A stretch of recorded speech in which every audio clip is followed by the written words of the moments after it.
Hi, how's it going? This is Resident of Hallowed for YouTube. I got three videos for you here today. Two this morning and one tonight. The first one is a read along of To Benight and Beguile, Book 4, Chapter 1. Um, so here I go. Hallowed be thy name. Our Father who art in heaven. Welshport's young priest, Donovan Ryan, prayed as he stood back, turned inside Rebecca's private chapel, inside of Terramore House.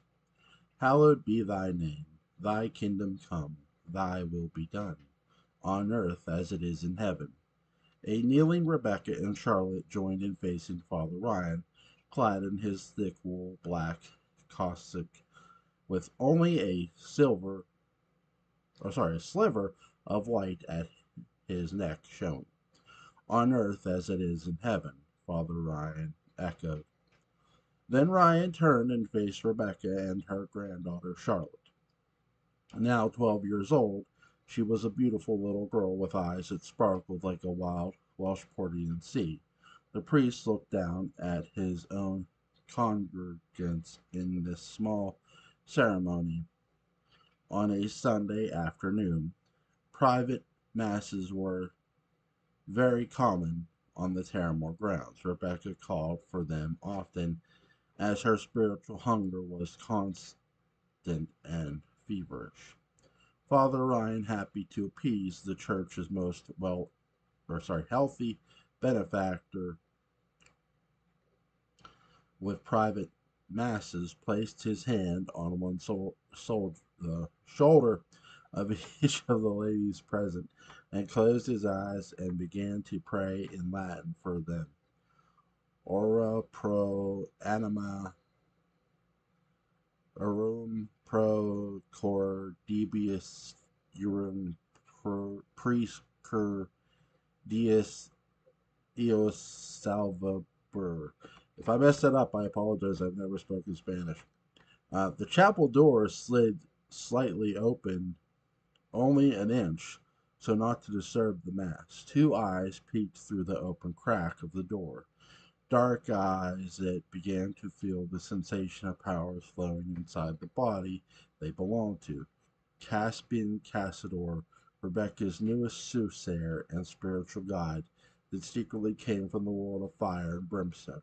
Caspian did not like the presence of Father Ryan, not in the slightest. His eyes burned like hot coals in their sockets. He felt a horrible ripping at his stomach at even the sight of the man and the wooden crucifix mounted to the chapel wall. He growled a vicious sound that came from the depths of his own dark soul. He began to burn hot from his body. The heat seeped slowly into the chapel. It was like the heat of 10,000 suns slowly going into the small golden toned chapel. The three small stained glass windows began to shake. The candles began to melt. Rebecca and Father Ryan began to perspire. Grandmother, Charlotte said softly as she noticed the change in the room's vibrations. Rebecca turned to Charlotte and gulped. Her mouth dry from the room's quickening heat. Charlotte's arm was extended, pointing to the large stone bowl at the altar filled with holy water. Father Ryan's eyes too followed Charlotte's pointed finger to the bowl of holy water. It was boiling. Bubbles flowed over the rim as if it was being heated by real fire. What in the name of? Father Ryan said, rushing over to the bowl to get a better look as the sweat slowly dripped down the center of his back. He touched the bowl, his hands scalded by the heat. What is it, Father? What's happening? Rebecca asked, frightened as Caspian smirked behind the slide open door. The slid open door. Father Ryan turned to her, gripping his slightly burned finger. I don't know, he replied, completely at a loss for words. He looked toward the slightly open door and saw Caspian, but only his eyes. his glowing red eyes. Father Ryan held his breath, fearing what he saw. He knew what it was. He could smell the sulfur in the air. The dark eyes seemed to see right into his holy soul, a soul Caspian wanted to crush, burn, and push out of Terramore House once and for all. A chill ran up the Rhine. Sweating back, he crossed himself again. Those were not the eyes of a man, but something much more sinister, darker. Sanchi in colis Munich nos defendi. Father Ryan exclaimed in Latin, praying for sanity protection. Then he lifted the cross round his neck toward Caspian, who quickly vanished. Once Rebecca's new spiritual soothsayer Caspian left, the room suddenly began to cool. A fresh summer air returned, calming the situation. The candles were blobs in their holders. The white lilies that decorated the entire chapel, decayed, dedicated to our Lady of Miracles, were wilted and dead. Some even seemed singed by fire. "Are you okay?" Rebecca asked the priest, whose hands were slightly sore to the touch from the burns. "Miss Lord, do you understand what just happened here in this room?" Ryan asked the matriarch of the Lord family, who seemed slightly confused by the situation. I I don't know. Rebecca said, her mind clouded, unable to connect to what was really happening. "You should pray, Miss Lord. Pray for your family and pray for the people living in this house." "I can feel malevolence. It's potent. It's fresh." "Can't you feel it?" Father Ryan asked. "Father," Rebecca began to answer, unsure of what she saw, but sure she didn't want to admit to it right away. "I pray every day for this family. I have all my life, and yet, Father, even evil finds its way here, so I continue to pray. Perhaps you should too before we lose our faith altogether."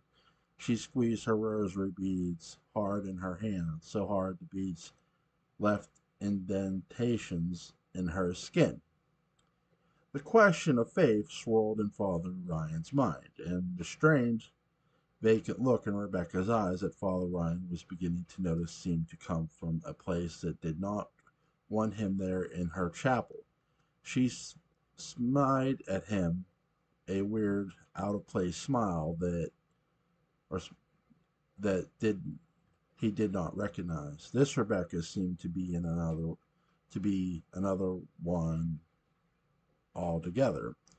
"I have to leave now. I should get back to this priory of to the Priory of St. Catherine's," Father Ryan said quickly, grabbing his hat, personal Bible, and rosary. "What's happened? What's happened just now?" Charlotte wondered. Father Ryan began to breathe hard. He knew what he saw, but he wasn't sure if he could manage to do anything about it alone. "Miss Lord, I need you to keep yourself safe. Keep close to your rosary beads. And if you'd like to have another mass, please come to the church," he added, as he dashed out of the small chapel, leaving the Lord woman alone. As Father Ryan passed Rebecca in the chapel, the air shifted again, and Rebecca came to. Her mind cleared, her eyes back to their natural spring green. She dabbed a handkerchief at the sweat, felt odd, tired, heart beating wildly in her chest. Charlotte noticed her grandmother's odd behavior and said nothing, just stared.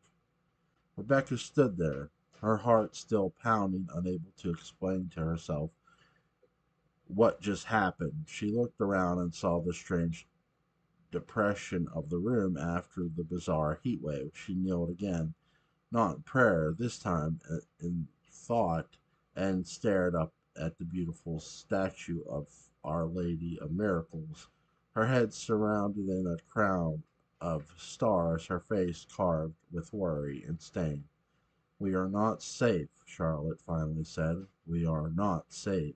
Rebecca turned to her granddaughter. What do you mean? How are we not safe? Rebecca asked. Sorry.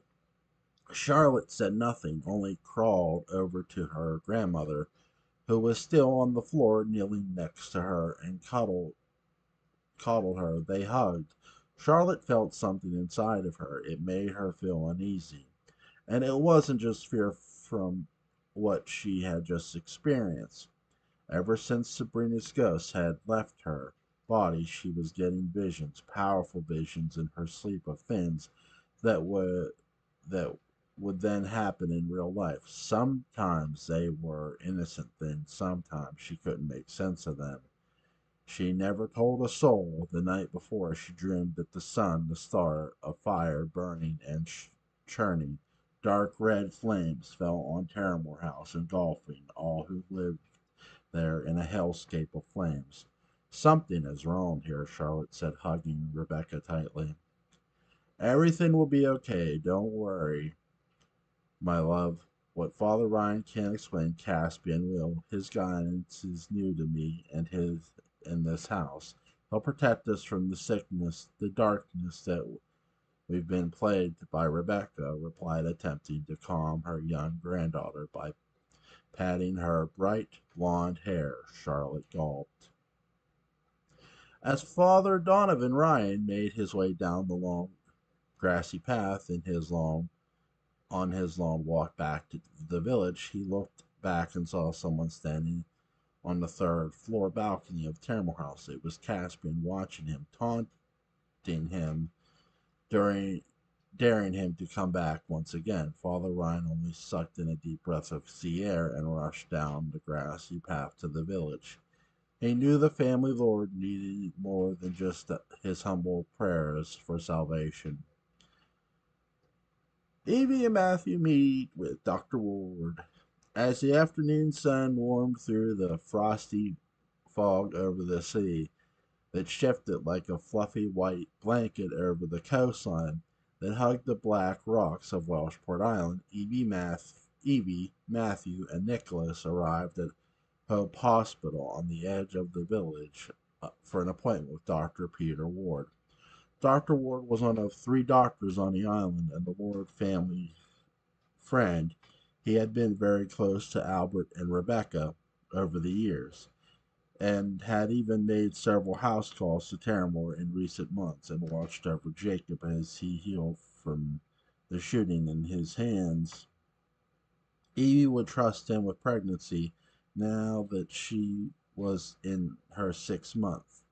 Miss Lord, everything seems to be progressing well, Ward said, looking over Evie's charts after her examination. She sat back on the table in relief and squeezed Matthew's hand tightly, as if a weight had been lifted off her shoulders. Were you worried about something? Ward asked, noticing her physical response. I don't know, she smiled, glistening in the afternoon light that flittered through the hospital window. I'm just nervous. I don't really know what to expect. We're just really eager to meet the baby, Matthew added, trying not to make things odd in the hospital, and considering Evie's real worry was that she was pregnant with a vampire's child. Well, you certainly don't have to worry about anything that I can. What I can tell you, what I can tell. Just continue resting, eat well, have a little exercise like walks in the garden or on the beach, fresh air, things like that. You'll be just fine, Ward added. I will, Evie smiled. Other than that, how are you? I know that just a few months have been especially hard. A few months, the last few months, sorry, have been especially hard of you. The loss of Sebastian and Alice must have taken their toll, Ward mentioned. By the way, for those who forget, Alice Winterbourne is Matthew's sister. Those tragedies, and Sebastian's not gone, but Sebastian was Evie's husband. He's a vampire. Those tragedies have brought us closer together, and with Evie's mother now here, I think we can finally start to somehow grow more as a family. I'm determined to make sure we stay this way. The suffering, Matthew said before passing, has ended. For pausing, has ended. Well, I wish I could have your bright outlook on life. My own family has suffered a great loss, Dr. Ward answered. My son and his wife unfortunately died suddenly in an accident a few weeks ago. Oh my God, Doctor, I'm so sorry, Evie said in a gasp. Is there anything we can do? Added Matthew. No, no, I shouldn't have even brought it up. But with your baby on the way, I was reminded of my 9-month-old granddaughter, Samantha. She was sent to us from Augusta after her parents died, so we're now in the same boat as you, parenthood, except I'm much older and this is my second time, Ward giggled. If there's anything you need, Doctor, please let us know, Evie said, grabbing his hand as Nicholas entered the room with the nurse, Ashia Hoffman. Everything okay? Nick asked. Oh, good, Evangeline is ready to go, Ward said, wiping away a tear. Dr. Ashia said, passing him files to sign. For me? Evie asked. Oh, no, these are papers for a grant application from the state. I'm starting a new apprentice medical school here, and some of the education money is also going to refurbish the east wing of the hospital. We're going to open a mental health ward, Ward explained. Evie felt strange, her mind quickly remembering her time on the mainland at Wincliffe Sanitarium. It can be difficult to send patients from here to Wincliffe, so we thought we'd take care of that old building in the back of the hospital and make it a ward for us, Ward explained. So they're allowing you to teach here on the job training, Matthew wondered. There's no better way, if you ask me, Ward replied. I am getting older, and with the granddaughter coming, I might need more help around the hospital. Doctors Kelly and Fernwood would also appreciate a little more backup, he mentioned. Apprentice, Nick asked. How exactly does it work? A person who was interested in becoming a medical doctor would forget the typical medical school and join, or sorry, yeah, would forgot the typical medical school and join me here. Basically, learn on the job. It's a long process that does include classes aside from being a person and learning, but with us being a rural hospital and desperate need of more help, the state has given us the opportunity to try it out and get the help we need, Ward explained. Ashia listened intently. Evie could see Nicholas was interested, too, just as Ashia was. After Alice's death, he struggled to find himself. He wanted to find ways to make his life better, but not only his, others too. He was always a very passionate person about serving his communities, whether they were in London or Welshport. Perhaps medicine would be the perfect place to do so. Nicky, Evie smiled. What do you think? Nick, are you interested in medicine? Matthew wondered as he nodded, Evie's probing. Well, I don't know. Maybe I could be a good fit. I would love a chance at making people feel better in all kinds of ways. Maybe medicine would fill that void. I've been searching for after Alice's death, Nikki said. Sorry, Nick said. And anyone can apply, she asked suddenly. Nurse, are you interested in being a doctor? Ward wondered. Well, I don't know, she replied shyly. Listen, the more the merrier. Like I said, Dr. Ward and Dr. Fernwood would love to have a person here when I can't be. And if it's two people, and that's even better, you're both young, healthy, and seem to be eager to. I wouldn't mind having both of you on the staff, Ward said. Nicky, do it, Evie encouraged. Really? You think so? She nodded her head ferociously, attempting to make him sign on. He thought about it wondered if he could truly make a difference in people's lives working at the hospital. Dr. Ward handed Nick and Ashia the forms from within the stack of paperwork from the state of Maine. They explained the whole program, and they both seemed ready to sign on. Evie got up from the exam table and fixed her dress by adjusting her tightening corset from around her growing baby bump. Matthew held her tight to him. She could feel the warmth of his love pouring over her. He could feel hers too. Matthew is going out to sea soon, and I'll have Nikki all to myself for a bit. They'll give me ample time to convince him to sign on, Dr. Ward and Nurse Hoffman. The world needs more women in medicine. Trust me on that. I sincerely hope you two sign up. Nick and Ashia looked at each other and smiled. Were they really two future doctors at Welshport Hope? Genevieve, Jonathan, Jacob, and Celeste. Cremesi Cafe. If I mispronounce that, I apologize. An afternoon fog swirled along the village streets like a river of clouds, winding the turning the curly streets at Gramercy Cafe. Jacob Ward, his new wife Celeste, their baby Fabian, Charlotte Celeste's brother Jonathan, and Jonathan's fiancée Genevieve all sat together at the large table as a family together. They were the new face of the Lord family, and the villagers were eager to gossip about. The group sipped from glasses of Jonathan's white wine and nibbled on small plates of fruits and cheeses as Celeste fused with her new baby. As Celeste fussed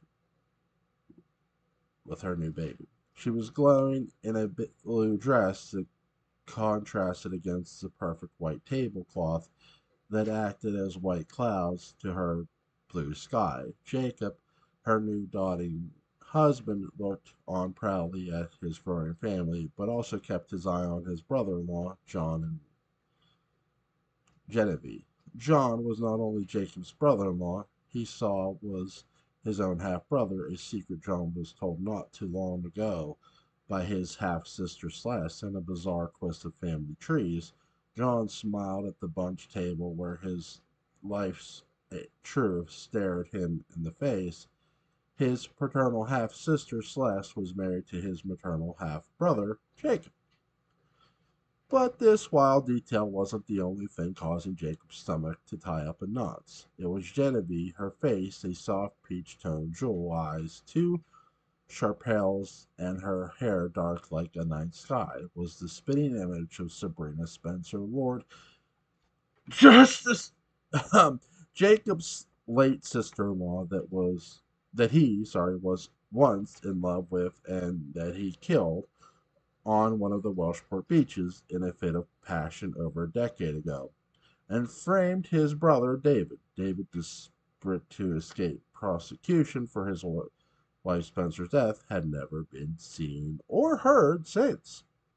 Despite the very tangled up in family history sitting at the Gramercy Cafe together, things were off to a very pleasant and civil start. Genevieve put down a warm biscuit that she had buttered and caught Charlotte staring at her again. Charlotte, of course, recognizing her late Aunt Sabrina's face right in front of her, now in the form of Genevieve. The 11-year-old girl couldn't understand how the woman whose ghost had one lived inside her body was now sitting in front of her with a new name. I know it must be so strange for you, honey, Genevieve said to Charlotte over the busy noises of the cafe. The little girl shrugged. Remember what I said, Charlotte. Sometimes unexplained things happen in life. But this isn't Aunt Sabrina, Celeste added, as she bounced the baby up and down in her arms. Charlotte understood. She's no fool. Isn't that right, my girl? Jacob said. If it makes you feel better, I'm a little confused too. After all, it's not every day a person comes into a family where someone they once loved had their same face, Genevieve added. Could there be some sort of family connection? John wondered. I've never had a family called Spencer, Genevieve said. It's just one of those odd coincidences. Very odd, Jacob said, his eyes scanning Genevieve for any ghostly sign of Sabrina. The spirit he worried would come back from whatever she dwelled to take him on and destroy him. But Genevieve seemed free of Sabrina's powers. In a few weeks, my son Morgan will be arriving, Charlotte. You'll have a playmate. You will finally have someone your age to be around. It'll be wonderful, Genevieve said. A son, asked Celeste, pushing for more information. From my previous marriage, when Morgan's father, Stephen, passed away, and I moved out east to find work, which brought me to Jonathan. Morgan has been living in San Francisco with my former mother in law, Sybil, until I settled into a new life. I guess all things work out in the end. Doesn't it, Jonathan, as he helped doesn't it? Jonathan as has helped me find that new life. Genevieve explained as she reached to tug and the handsome Jonathan's hand. Morgan is a wonderful child. You'll all love him, John said. Sybil from San Francisco. Sybil Station? Jacob chimed in recognizing his name. Well, yes, well, Station is her maiden name. But yes, that's her. Do you know her? Genevieve asked. Jacob lifted a brow. She's the West Coast version of my mother's. Jacob shuddered. Business wise, he added. Well, the house we will be very busy. It'll be wonderful, Celeste replied, rolling her eyes at Jacob. Which reminds me, Jacob interjected, as a waiter brought them all more coffee. Terramore is a very large house, and we could, of course, welcome young Morgan with ample space for him. But wouldn't you all like to have your own space in town? Celeste's cottage here in the village is free. Philippe has gone off to whatever he's gone off to, and we can certainly have it all cleaned and refurbished for you. And Morgan, once he arrives, I think that would be wonderful. Genevieve explained, happy to leave the shadowy mansion where her doppelganger once lived and haunted. Jonathan's eyebrows furrowed. No, no, that's too much to ask. If it's all the same to you, I'd like us to stay at the mansion just until Morgan arrives. Let him get a claim, exclaimed to the island, and then maybe we can find our own place. Sorry, out here in the village. But for now, again, if this is okay with you and Mrs. Lord, we'd stay at the house. Of course, Les said, glaring at Jacob. That makes sense, doesn't it, darling? She added. I think perhaps they'd like their own place, free of anything at Terramore. Well, we all know that the house can stifle the life out of person, Jacob said cryptically, and hoping his new rival as Lord Family would take the bait and move. I agree wholeheartedly, Genevieve answered quickly. Jacob looked over at her again, entranced by her beguiling resemblance to Sabrina. She sighed, she sparkled at the same old warmth of obsession seemed to bubble up in his chest again. Celeste noticed her brow lifted. She kicked Jacob in the ankle. Then it's settled, Jacob said, his wife breaking his stare. I'll have workers get to Celeste's cottage later this afternoon and get things started. You'll both love it. Wonderful, Genevieve said as she lifted up her coffee mug for them to toast. No, no, Genevieve, I understand you want your own place to start fresh, but my brother and I have just got reacquainted and I want him close for Fabian too. We need to be together, Celeste said. Darling, you're acting like your cottage is in France. We have you over at the cottage any time you want. Fabian can see his Uncle John whenever. Cars are fantastic modes of transportation, Jacob said passively aggressively. But Celeste began before being interrupted by Jonathan. Look, he said, feeling he and Celeste would lose this fight. We'll let the two of you discuss this and decide what you'd like. We don't want to be any kind of bother to anyone at Terramore. No, Johnny, don't go, Celeste exclaimed. No, no, why don't Genevieve and I excuse ourselves from the table and head over to the post office and I pick up the mail that was sent over? Well, I asked them to start sending it over to Celeste's old cottage.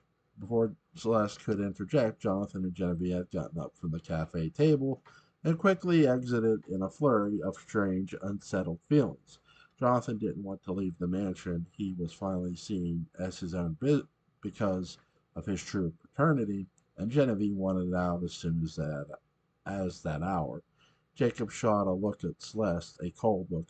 Why is he so intent on staying at Terramore House? What is it about my family's home that he has his claws so dug in? What does he know? Jacob was hinting at Celeste's promise that she wouldn't tell her maternal half brother the truth of who his real father was. Jacob wanted John to stay away from what would rightfully be his in terms of inheritance and power at the family company. I don't know what you mean, Celeste said, kissing her baby on the head. Charlotte looked down at her food and played with the eggs. I think you do, Jacob replied. He seems very sure that he belongs at the house. I can tell. Why wouldn't a grown man want to live on his own with the woman he loves instead of in a stuffy, now crowded mansion with the likes of us? Did you tell him about Albert? Did you tell him that he is Albert's son too? Jacob, enough, Celeste replied. I told you I would not tell him. Why would I? What would that do for me? To bring him into this family and break my promise to you. Sometimes I think you think I'm some kind of fool, someone who wants to break down everything she's worked for. Well, I don't. Don't you, Jacob growled. We didn't exactly start this marriage on the most humble and loving grounds. It wouldn't surprise me if you did indeed break your promise not to tell Jonathan. This connection to my family has its fortune as it would be benefit him, a brother you love so much. Daddy, please, Charlotte said softly, hoping he'd stop the interrogation. And then it is the part where you think I am a fool. You didn't tell him anything, Celeste said, lying. I didn't tell him anything, sorry. Jacob looked into Celeste's deep brown eyes, searching for a sign of deceit, but there was none. All he saw was the woman he truly fell in love with and began a family with, and the beauty that was the mother of his newborn son. He'd loved her enough to believe her, even if it came with a stark warning. Very well, he said, reaching for her free hand and kissing the back of it softly. Just remember, it isn't me that I protect Jonathan from when it comes to the truth that my father is his too. Rebecca wouldn't be too pleased either if she were to discover my father's treachery, Jacob added, mentioning her mother's wicked side. Your mother is fine. She hasn't an angry bone in her body, Celeste said. Jacob laughed. Huh, you're quite the optimist. Surely my mother has the face of a kind older woman, but the heart of her loyalness trust and believe that the very moment she finds out we were all keeping this secret is the moment she strikes at the jugular. No one would be safe. No one.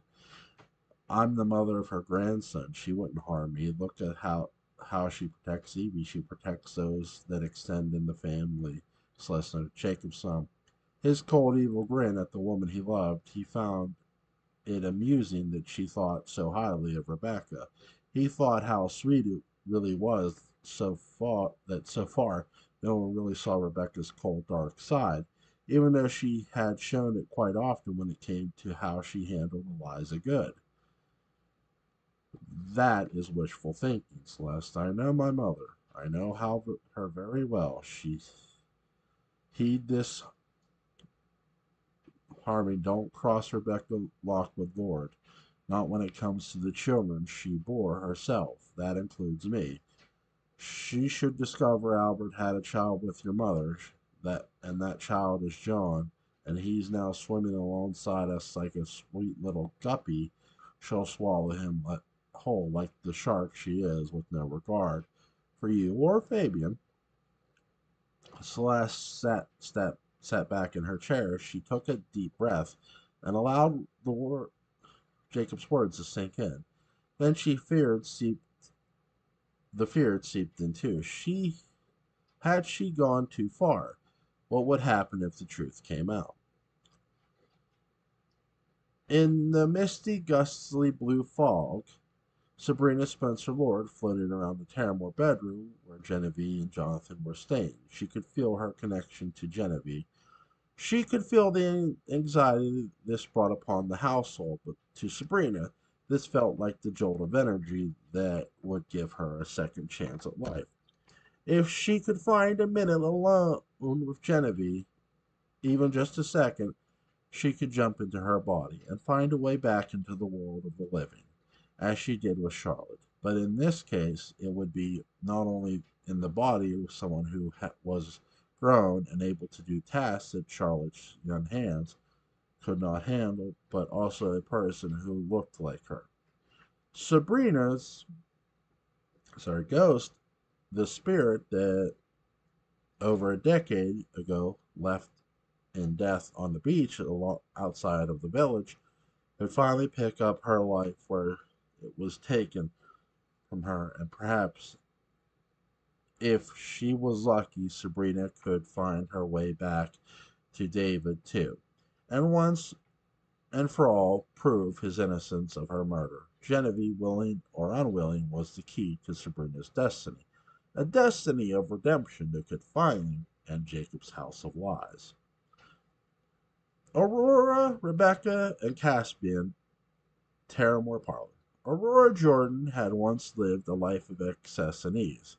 She was the daughter of a wealthy American banker, and his wife, a French socialite, who met Aurora's husband when they were both young while he was on a trip to Paris. They married in Paris and came back to the States where Aurora was born, an only child in the lap of luxury. When Aurora married Evie and Nicholas, English father, Aurora expected to live something of the same life she had in America but in England. The many years of marriage were happy and fruitful. They had both beautiful children, money, a mansion in the posh London neighborhoods. Everything Aurora could have asked for. But 3 years before Evie married Sebastian, the Jordan family practically lost it all. Richard Jordan's finances crumbled. The banks came and took their home, her jewels, his pocket watch that she had given him for Christmas the year they married,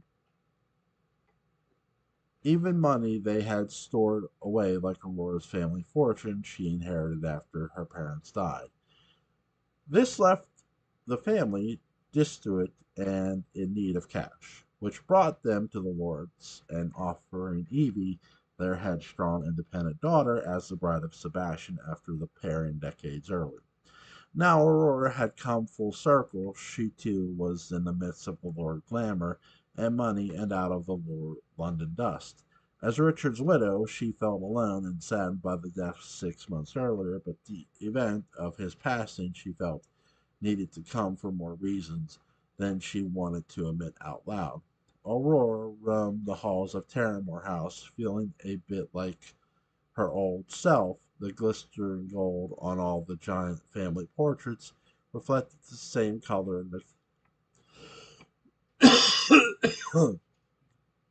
in the dangling crystal chandeliers. The light from the buzzing electric fixtures burned into the red velvet wallpaper, warming room even more. Aurora felt perfectly at time amid the riches of the Lord family.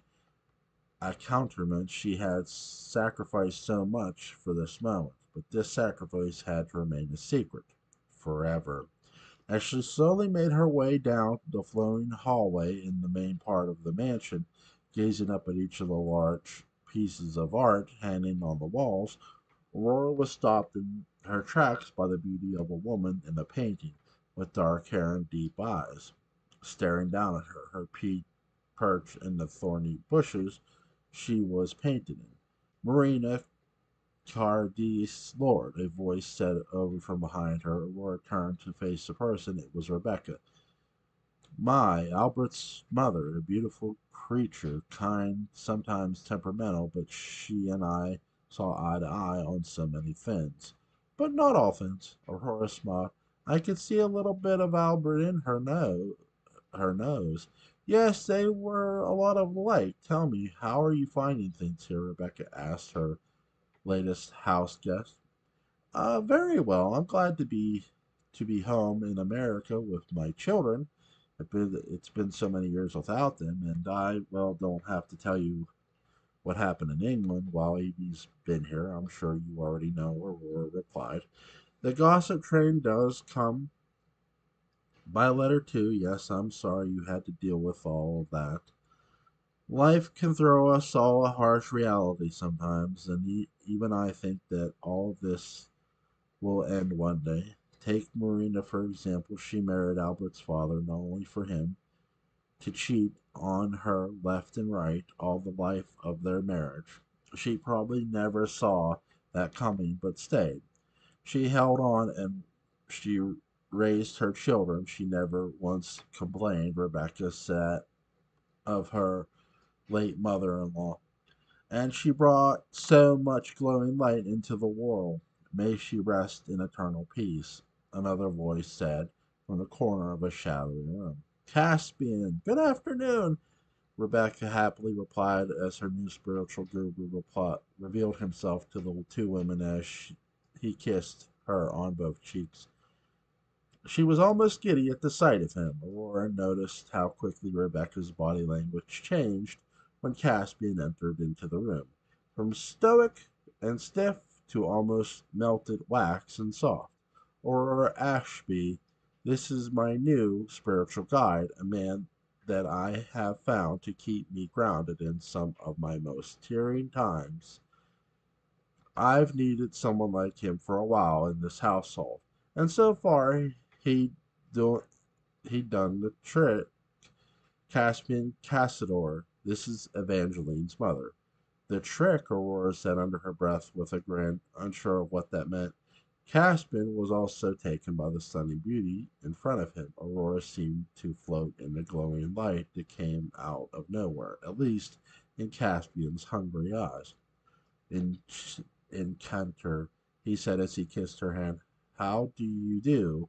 Aurora replied. Do you know Marina? Aria added, bringing the conversation back to the woman in the painting Caspian had commented on. No, of course not, Rebecca replied. For Caspian, like you, he's just moved into the house. But he can connect with the other side, her in spirit. Is that so? It's not much of a this It's not such this parlor trick as Mrs. Lord is making it seem, Miss Jordan. It's truly a gift from God that I've been given to see into the other world, the world where we all go once the light in our eyes on this side becomes extinguished, Caspian said, still holding Aurora's hand while they spoke. I've never met anyone who could tap into that. I don't know what to call it. Magic? Aurora said with a giggle. Rebecca could see a bit of a sparkle in Caspian's eyes when he looked at Aurora, the much younger and more beautiful Aurora, and for her part, Aurora seemed to sparkle back at the very handsome and very mischievous guru. Magic, don't be ridiculous. He's not some sort of sideshow at a circus, Aurora, Rebecca said with her nose up as she pulled Caspian away from her new in law. It's a God given gift, a power, just as he said. Of course, there were things about Caspian neither woman knew of the new house guest, sorry. He did have gifts, dark ones, gifts that came from a place so evil and so malevolent that if the two women only knew the truth, they'd run screaming from his presence. Even just yesterday, something very odd happened in the chapel while Charlotte and Father Ryan and I were having my morning mass. Well, Caspian came in just as soon as it was all over and confirmed to me that God Himself must have come into the chapel during our mass. Imagine that. That moment was frightening and strange, but of course it would be. The power of heaven can be confusing. Rebecca said, repeating a lie Caspian had told her about the strange event in her chapel. My Aurora replied, fidgeting, feigning belief.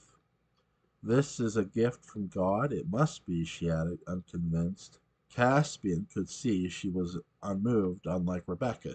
He quickly wanted the topic to switch and remembered his task, the child he desired, the child he had become fixed on when he learned its existence, Evie's baby. Speaking of gifts from God, how is the child, Evie's child?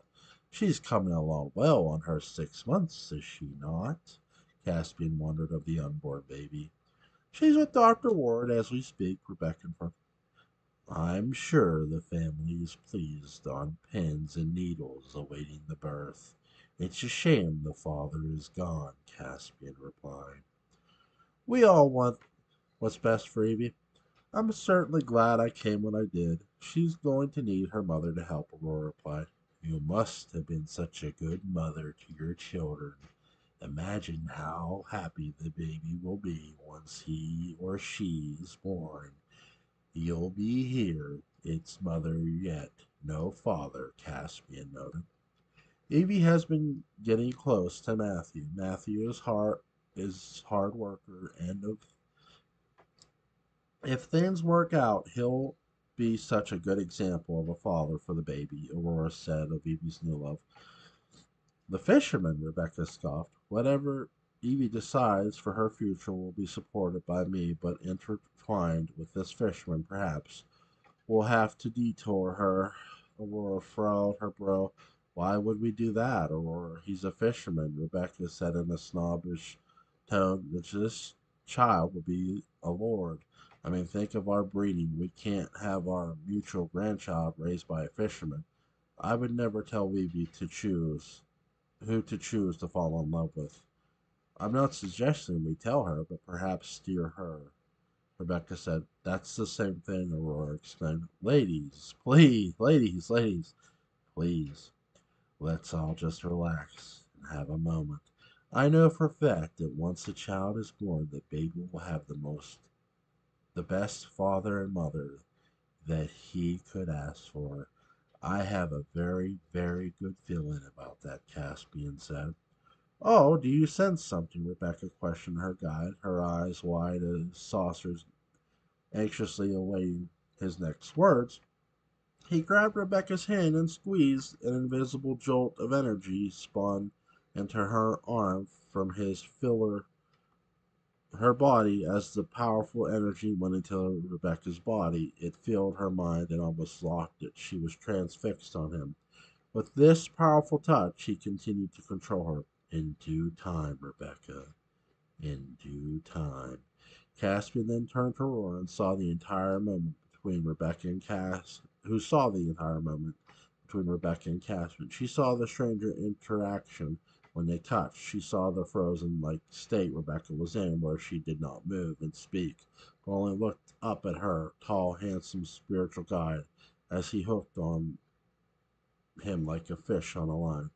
He reached for Aurora. She stepped back, afraid to let him touch her. What have you done to her? What what are you? She asked, her voice almost impossible to hear as it retracted in fear. Give me your hand, he demanded, reaching for her. She snapped her hand back as she asked him again what he was, but his voice grew stronger in her mind as their eyes locked. His the amber coals, hers two coaling blue oceans that seemed to become locked in his gaze. Without the ability to move, his beauty a dark, cold stare for that that for her seemed to go from strange and grotesque to wonderful and gorgeous. Aurora, her mind fighting back, tried to unlock his wicked stare. I could, she said, stepping back a little further, closer to the painting, and Lord scream. No, you shall obey, Caspian ordered. His eyes seemed to glow hotter, with more intense as he came closer. They were amber colored and burning in his head two golden coals, just as Rebecca's were. Caspian and Rebecca were tied together by the powers, and he wanted Aurora too. He lunged at Aurora and grabbed her by the wrist. You're mine, he growled evilly. It was instant. He was too powerful for her to resist. And within seconds the three stood hand in hand in the shape of a triangle, Terramore's main hallway, while Caspian's deep voice began to chant Latin, echoing into the rafters of the giant ceilings of the hallway. Exorus mea, my wives, my wives. This demon spell suddenly now in her mind, as well as Rebecca's, Caspian's plan now set in motion. With both Aurora and Rebecca were key players, as Caspian was calling him his wives, the devil's brides.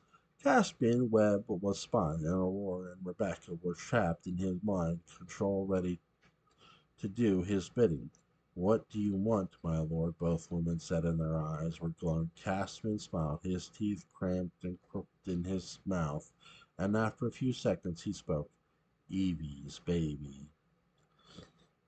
The late night hour, the photograph, the late night hours seemed to come swiftly that day. The darkness crawled across the globe and evolved Welshport and Good Island like a celestial blanket of night skies.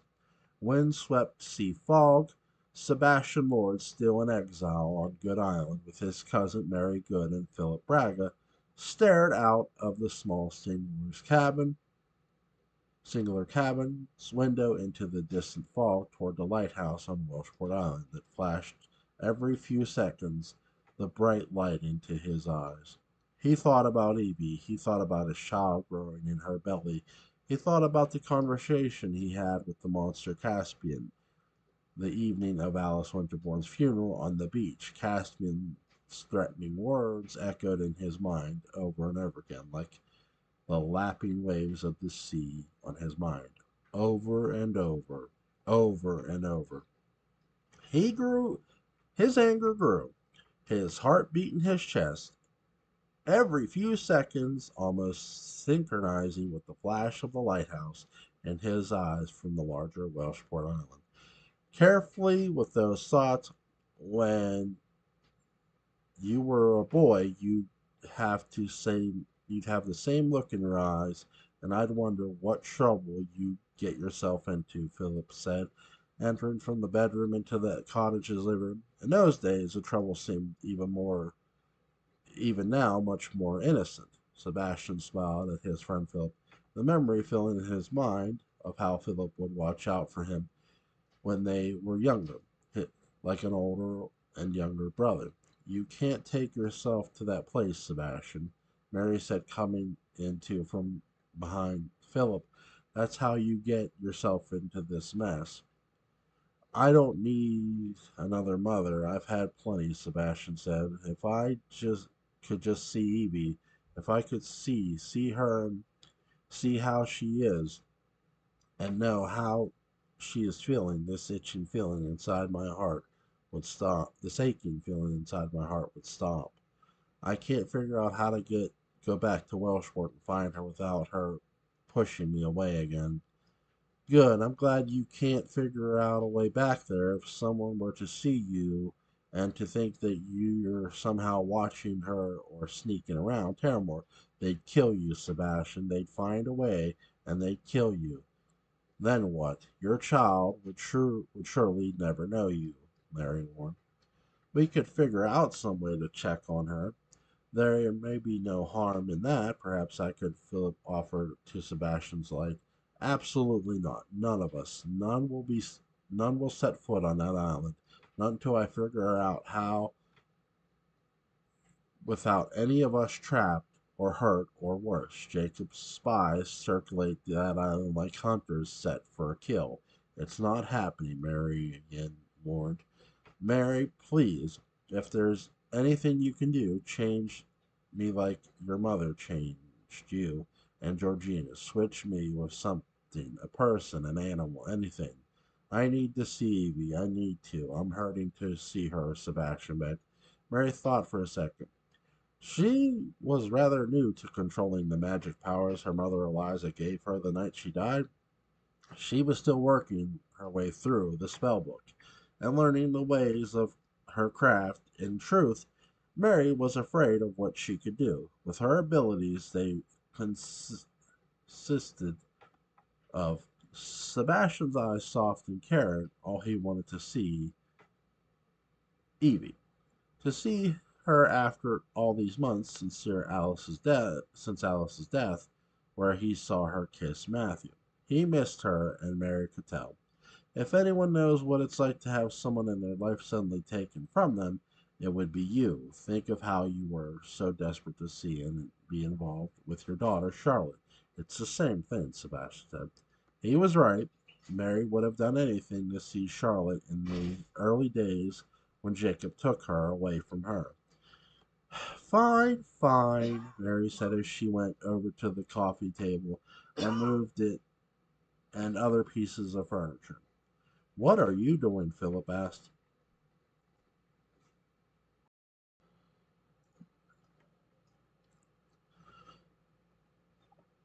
Come, the two of you come sit here with me, Mary said to Philip and Sebastian. They complied. The three sat on the floor in a triangle and held hands. She had learned this spell from the book, a spell of transportation. Once where she could send herself one where she could send herself to Terramore without ever being seen. It was the only way. Mary closed her eyes. A chill filled the room. Philip and Sebastian could see their breaths.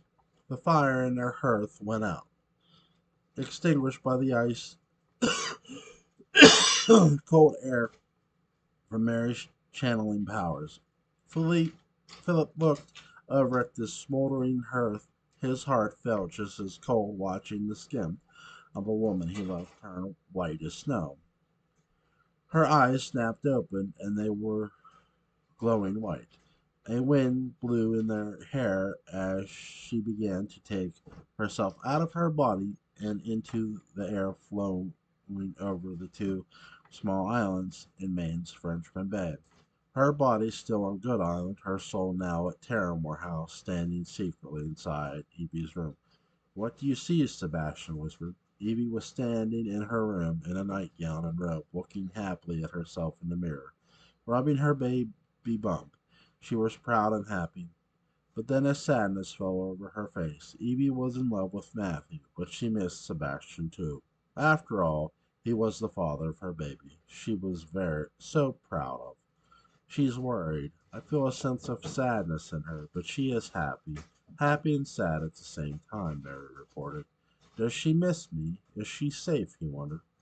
Before Mary could answer, she suddenly felt a presence in Evie's room with her, but it wasn't Matthew, and it wasn't anyone else from the house. Evie seemed to not know who or not notice who was there with her. She's not alone, Mary said. What do you mean? Is it Matthew? Philip wondered. No. Who is it? Sebastian pressed.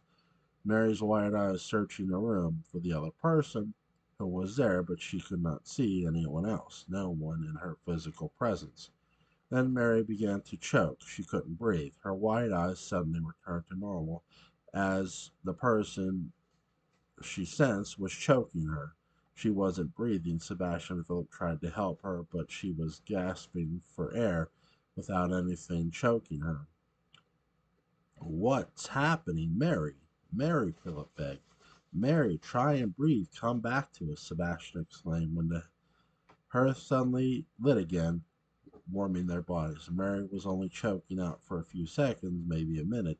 Then suddenly she gasped a big gulp of air and came to. What happened, Mary? What happened? Philip asked. It was him, the man, that creature, that, Mary said, holding her throat. Caspian, Sebastian replied, standing up. Mary looked at him and nodded. Yes, he's dangerous, Mary replied. He was there too, just as I was, watching Evie, watching her every move. I could feel him, but I couldn't see him. He was watching her, but I couldn't feel as if he was there to keep her safe or to protect her from something. It, he was there because he wants something from her. We could not let my child be around him. That's what he wants. That's what he wants. My child, Sebastian replied. Sebastian's right. The baby is innocent in all of this. What can we do? How can we protect not only Evie, but the baby? My God, everyone at Terramore has to be in danger too, with that creature lurking around. Mary, we have to do something, Philip asked. But what? He's too powerful even for me. Look at what he did. He saw me and I was invisible. He saw me and was able to grab hold of me and almost kill me right in front of my own living room. Mary answered. Me, I'll go there. I'll destroy that devil, that monster, that son of a bitch. I will kill him, Sebastian said, his fangs out, his dark eyes ready to bite. He was furious at the idea that someone so evil was lurking around the halls of the mansion of his own home, his family home. Out of the question, Mary shouted as Philip helped her up. He'll kill you, Sebastian. He doesn't need the sun to do it, or anything of that matter. I swear he will kill you. And then where will you be? Mary said. So what do you suggest? If there isn't something you have to help me, I will do it myself with or without your help, Sebastian replied. Don't be foolish, Philip replied. Mary grabbed her mother's spell book and thought about what spell she could use. What was it that she could do to vanquish the man who her own mother conjured that now took over and was ready to do something unspeakable to the child that was unborn. Every evil idea crossed her mind of what Caspian wanted with the baby. It chilled Mary's heart knowing Charlotte was in that home with him. Her daughter, her beloved Charlotte. Mary scored the pages of spell book, but nothing came to her that seemed that would work to vanquish the devil that was Caspian. As she flipped through the book, a photo, black and white and older than someone in the room by a few years, fell to the floor. Its edges were frayed and withered. It was ripe at the top, but mostly. Mary picked it up. It was of three women. Mary flipped over the photograph, and in her mother's handwriting was written in the year photograph the three names: 1863, Eliza, Sabrina. The name of the third woman was Smudge. She could not read. Who are they? Philip asked. The sisters of the High Grove, my mother's coven. Look, Mary replied, showing the photo. That's my mother. My mother was in the coven, Sebastian asked of Sabrina. She may have been learning. My mother never said Aunt Sabrina was a full witch, Mary explained. Who is the other woman? Philip asked. I don't know. I don't recognize her, but anyone can help. It's the sisters. Together with me, we can join forces to reverse the mistakes my mother made bringing Caspian here. We have to find this other woman. But where are they? They once told me that all the women of the coven died and were killed, Philip replied. But where are they? You once told me that all the women of the coven died or were killed, Philip replied. They have to be more There have to be more. The other woman, she has to be somewhere, or maybe her children or grandchildren, Sebastian said. The other woman died years ago. I don't remember her name, but I recall a child a little younger than me.